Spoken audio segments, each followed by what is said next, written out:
কড়াই গরম করে তেল বসিয়ে দিয়েছি। এই মিষ্টি কুমড়ার ডগাগুলোকে বেছে নিয়েছি ধুয়ে টুয়ে। এখন দিয়ে দিচ্ছি শুকনো মরিচ আর রসুন থেতো করে,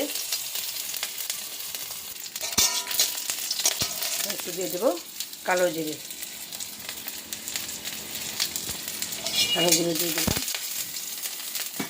এবার দিলাম কুমড়া ডগাগুলো, কাঁচা লঙ্কা তুলে দিয়ে দিচ্ছি।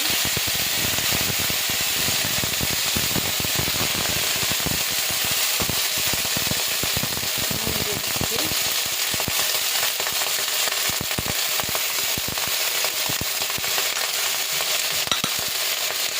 হলুদ দিয়ে দিলাম।